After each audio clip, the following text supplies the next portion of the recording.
नमस्कार, जय हिंद, वंदे मातरम।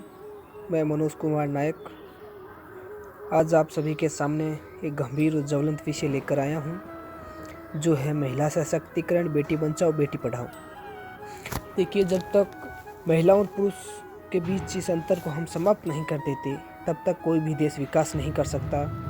क्योंकि आज हमारे देश में बेटी पैदा होने पर महत्तम मनाया जाता है। देखिए, मैं आपको एक उदाहरण के माध्यम से समझाना चाहूँगा कि फेसबुक का नाम तो आप सभी ने सुना होगा। जी हाँ, फेसबुक के सीईओ मार्क जुकरबर्ग ने अपनी बेटी पैदा होने की खुशी में अपनी संपत्ति का 99% हिस्सा, जी हाँ, अपनी संपत्ति का 99% हिस्सा दान कर दिया था। वहीं दूसरा, आज हमारे देश भारत में आज कहीं बेटी पैदा होती है तो उसके दहेज की चिंता में पिता घड़ी तक पहनना छोड़ देता है और हम कहते हैं हमारा देश तरक्की कर रहा है। देखिए, मैं आपको एक गांधी जी के कोटेशन के माध्यम से बताना चाहूँगा कि गांधी जी ने एक बात कही थी कि मैं अपने देश को उस दिन पूर्ण रूप से स्वतंत्र समझूंगा जिस दिन हमारे देश की बेटियां आधी रात को भी घर से बाहर निकलने में अपने आप को सुरक्षित महसूस करेगी। तो मैं बताना चाहूँगा कि साहब, बड़ी विडंबना है, आज तो महिलाएं दिन के उजाले में भी अपने आप को असुरक्षित महसूस करती हैं।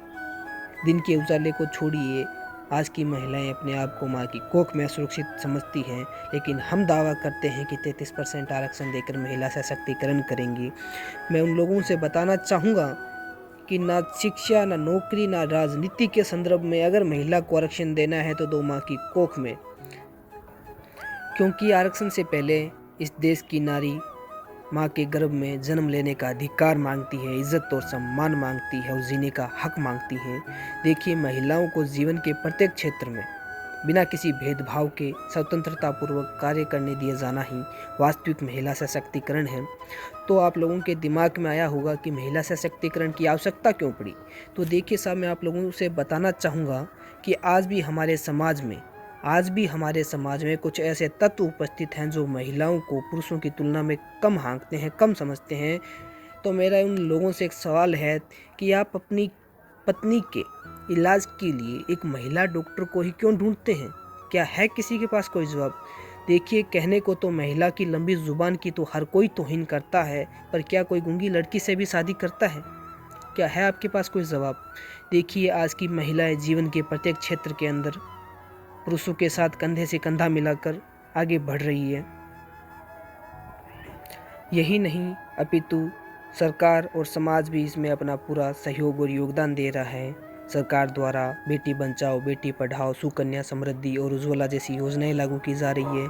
और समाज है जो महिलाओं के महत्व को, बेटियों के महत्व को समझने लगा है। यही नहीं, भारतीय संविधान के राज्यसभा और लोकसभा में महिलाओं के लिए सीटें तक आरक्षित रखी गई हैं। सुना है जब परिवार पर जिम्मेदारी का बोझ बढ़ा तो ऑटो रिक्शा और ट्रेन तक चलाने लगी हैं बेटियां। आसमान का सीना भेद कर अंतरिक्ष तक जा पहुंची हैं बेटियां। आजकल तो वीर जवानों को शहादत को कंधा देकर शमशान घाट तक जा पहुंची हैं बेटियां। और कितने उदाहरण ढूंढ कर लाऊं?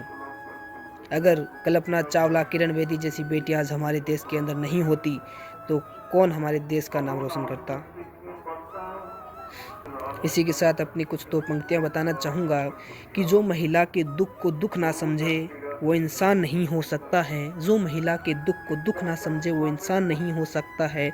जो महिला का सम्मान ना करे वो मर्द नहीं हो सकता है, वो मर्द नहीं हो सकता है। इसी के साथ अपनी वाणी को विराम देने से पहले कुछ पंक्तियां आपके सामने रखना चाहूँगा, तो गौर फरमाइएगा। दिल के बहलाने का सम्मान न समझा जाए, दिल के बहलाने का सम्मान न समझा जाए, मुझको अब इतना आसान न समझा जाए। मैं भी अब बेटों की तरह जीने का हक मांगती हूँ, इसे कोई गद्दारी का एला न समझा जाए। अब तो बेटी भी हो जाती हैं घर से रुखसत, अब तो बेटी भी हो जाती हैं घर से रुखसत, सिर्फ बेटी को ही मेहमान न समझा जाए। जय हिंद, वंदे मातरम। मैं मनोज कुमार नायक।